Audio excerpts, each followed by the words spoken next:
estudo de hoje, nós vamos falar de um assunto muito importante: orando em todo o tempo.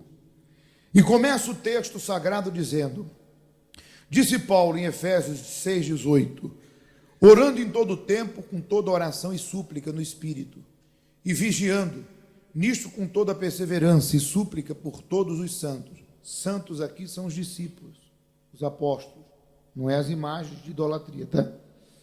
E por mim, para que me seja dada, no abrir da minha boca, a palavra com confiança, para fazer notório o mistério do Evangelho, pelo qual sou embaixador em cadeia, para que possa falar dele livremente, como me convém falar. É impossível um cristão sobreviver na fé sem orar. Não importa o quanto ele conheça a palavra, o quanto ele seja habilidoso com seus dons, e quanto tempo tenha de conversão, tempo na igreja, se ele, esse cristão, não orar, não conseguirá resistir às tentações, aos apelos do mundo, né? São as propostas lá de fora, e às ofertas do pecado, as tentações. E assim, se ele não orar, cedo ou tarde, o que vai acontecer? Cairá. Nenhum cristão está livre de cumprir o mandamento de orar em todo o tempo. Jesus falou, né? Orar sem cessar. Pois é vivendo em espírito que protegemos nossa mente de pensar em quê? Em pecar. Ponto. Deixa eu falar algo para você importante. Veja que isso é um problema geral que tem que se resolver. E só quem pode resolver é a própria pessoa. Que é a pessoa ter o hábito de falar com Deus. Às vezes nós fazemos o clamor na igreja, fazemos aquele clamor, aquela oração, aquela busca, e acontece às vezes a gente passar para outro pastor clamar, enquanto o outro pastor está orando, a gente está ali estendendo a mão, pondo a mão sobre as pessoas, e não tem como nós não observarmos que há pessoas que enquanto umas estão clamando, elas estão de boca o quê? Fechadas. Elas não oram. E entenda, se tem lugar que estimula a oração, é a igreja. Se tem lugar que me impulsiona e me estimula a falar com Deus, é aqui. E se aqui, na casa de Deus, que é a casa de oração, eu não oro, eu não tenho essa intimidade com Deus, você imagine lá fora na minha casa. Você imagine lá no meu trabalho. Imagine lá fora, aonde os problemas da vida tentam me roubar o tempo. Quando a pessoa, ela diz, eu não tenho tempo. Claro, você acha que algo tão precioso, algo tão valioso, Satanás não vai tentar roubar? Ele vai tentar roubar seu tempo com coisas fúteis, com coisas inúteis, coisas que não vão acrescentar absolutamente nada na sua vida. E quantas pessoas, às vezes, elas ficam horas na internet, elas ficam horas na rede social, ou ficam horas lamentando sua vida, contando suas mazelas para quem não deveria, mas ela não é capaz de ficar 5 minutos falando com quem? Com Deus. Daniel orava 3 vezes ao dia, é o modelo que a gente tem que seguir, é levantar falando com Deus, pedindo proteção, livramento, direção, sabedoria, é no meio do dia ali, depois que você agradecer pelo teu alimento, pedir a Deus que te conduza, que te use, de repente até para ajudar alguém, é à noite, quando você for deitar, agradecer a Deus, pedir para que Ele guarde tua noite do terror noturno e pedir que Ele abençoe o novo dia que vai vir. Há pessoas que não falam com Deus. E por não falar, pense comigo, quando você chega na paragem de autocarro, ou quando você chega em qualquer lugar, que você não conhece uma pessoa, o máximo que você fala é boa noite, bom dia. Se a pessoa diz, hoje está muito frio, né? É verdade. Mas não há intimidade, não tem conversa.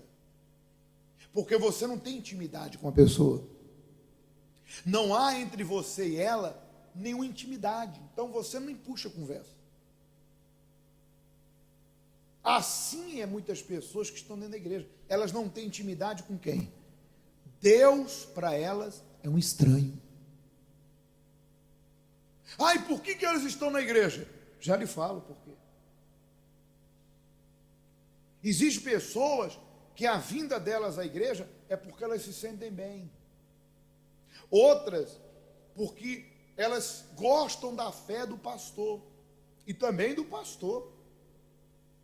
Por isso que tem pessoas que elas não nasceram da palavra, não nasceram da fé, nasceram da fé do homem, nasceram do ambiente. Elas gostam de estar na igreja, porque tem oração, tem isso, tem aquilo, mas elas não oram. Elas gostam de vir à igreja porque o pastor prega, o pastor ensina, o pastor orienta, mas elas não oram. E às vezes elas, por nascerem da fé do homem, ou nascerem do ambiente, quando troca de pastor, ela gostava tanto do pastor, até que fiquei um pouco triste. Por quê? Porque ela não nasceu do Espírito, da palavra, de Deus. Porque entenda, o fato de você simpatizar com uma pessoa, isso é normal. Mas quem é nascido de Deus, da palavra, vai pastor, vem pastor, ela permanece sua comunhão com quem? Sua intimidade com Deus é a mesma. Ela permanece orando, permanece buscando, permanece com a fé dela. Ela até ora pelo pastor, Deus abençoe, tão querido pastor, que aonde ele vá, o Senhor use ele. Aí. Mas a comunhão, a intimidade dela com Deus continua, porque ela nasceu da água, numa entrega sincera, e do Espírito, da palavra. Então ela permanece, e quanto mais ela permanece, mais forte ela fica. Vamos continuar. É também por meio da oração que há intrepidez na pregação do Evangelho e frutos verdadeiros de conversão. Contudo, ser constante na oração não é uma tarefa fácil, tão fácil, pois normalmente as pessoas são vencidas pelo cansaço, pela preguiça.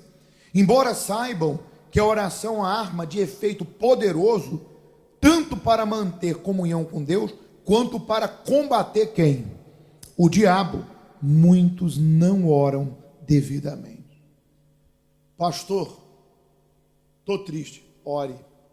Estou doente, ore. Estou em dúvida, ore. O problema da pessoa que não ora é que ela vai acumulando dentro dela toda a sua angústia, toda a sua tristeza, todos os seus fracassos. Ela vai acumulando.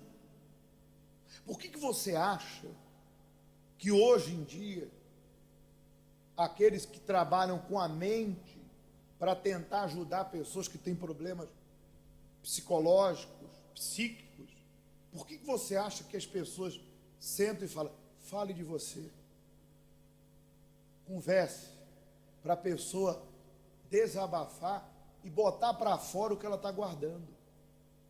Mas você acha que eles tiraram isso de onde? Da palavra de Deus. Porque Jesus disse, lançai sobre mim sua ansiedade. Quando você entra no teu quarto, né? Tem até aquela canção, Jesus disse, né? Entra no teu quarto, tranca a porta. Quando você conversa sério com Deus, você dobra o joelho, fala das tuas fraquezas, você fala da sua dor, você fala com Deus, Jesus, me ajuda, eu estou assim, Deus, eu penso em fazer isso, eu não quero voltar atrás, eu não quero ser quem eu era novamente, eu quero mudar, eu quero ser uma referência, eu quero ser sal, eu quero ser luz, Deus, e ali a pessoa conversa com quem? Olha, quando ela levanta, acabou. Ela já levanta livre. Já levanta o quê? Leve. Porque ela falou com quem resolve. De repente você diz, pastor, acabando a reunião, quero falar com o senhor. Aí tem gente que fala assim, o senhor tem tempo? Porque o que eu tenho para falar é um pouco demorado. Amém. O pastor está aqui para isso. Só quer que eu diga? Tem gente que tem disposição para falar com o homem, mas não tem disposição para falar com quem? Nossa vida é atender o dia todo. Mas tem coisa que não adianta você falar para mim, que eu não vou resolver. Você tem que falar com Deus. E com quem você tem que falar, muitas vezes você não fala. E com quem você não deveria falar, você acaba falando e fala demais. Verdade ou mentira? Então, quer resolver um problema? Fale com Deus. Ele vai ajudar você. Outra coisa, nós sabemos que devemos orar. Sabemos. Vamos ler mais um pouquinho que eu vou falar de outro detalhe. Vamos lá. Essa frustração com a prática da oração surgiu com os discípulos. Em um determinado momento da convivência com o Senhor Jesus, eles descobriram que não sabiam orar. Mas como podiam dizer que não sabiam orar? Se a oração fazia parte das atividades da religião judaica e sempre esteve presente nas narrativas do Antigo Testamento. Isso só pode ter uma explicação. O modo como os discípulos oravam provavelmente era religioso, ou seja, sem fé, igual ao dos demais homens da época. Por isso, não viam resultado. No entanto, quando viram o Messias orar, pediram para ele que os ensinasse. E o Senhor Jesus, maravilhoso como é, os ensinou. Mateus 6:5. Olha que interessante. Lembra que tanto eu como você rezávamos e parecíamos um robô engasgado? Jesus vem me ajudar. Jesus vem me ajudar. Jesus vem me ajudar. Jesus vem me ajudar. Não havia vida na oração, não havia fé. A gente ficava ali, repetindo a mesma. E ainda que nós venhamos orar o Pai Nosso, que é um molde da oração dada pelo Senhor, cada parte do Pai Nosso tem um significado. Eu posso realizar o Pai Nosso como molde de oração, mas aquelas palavras de Jesus têm que ser refletidas na minha oração diária. O pão nosso de cada dia, perdoa como tenho perdoado. Se meditarmos, aquele molde nos mostra como devemos falar com Deus. Que nós temos que ser sinceros, vomitarmos o que está dentro de nós, falarmos. Então, quando éramos religiosos, nossa oração não tinha o quê? Vida. Não havia vida na nossa oração. Hoje, que você descobriu a fé que muda, a fé que transforma, a fé no Deus que tudo pode, quando tu vai a Deus, tu vai com intrepidez. Ó Deus, em nome de Jesus, tem que usar o nome de Jesus, porque Jesus disse, se pedirdes algo em meu, o Pai vos dará. Ó Deus, em nome de Jesus, eu me coloco diante de ti, meu Deus, porque não há ninguém nesse mundo que possa me ajudar. O Senhor é o Deus que tudo pode, Senhor do céu e da terra. E aí você desenvolve tua oração de acordo com a tua necessidade. É muito forte. O poder da oração é algo muito forte. Agora um detalhe. Existem pessoas que o pecado dela hoje não é prostituir, adulterar, embora alguns ainda vivam nisso. Não é mentir, roubar, embora alguns ainda vivam. Não é xingar, nem fofocar, embora alguns ainda vivam. Mas existem pessoas que o pecado dela hoje se chama negligência. A negligência é um pecado. Porque eu e você, quando estávamos na mão do inferno, a gente pecava porque não conhecíamos a palavra. Hoje, Deus a cada dia fala com você, está falando agora, de algo que eu e você sabemos, e muitas vezes não fazemos. Qual é o pecado da negligência? Antes eu não sabia, eu não conhecia, e eu pecava por não conhecer, e não fazia porque não sabia.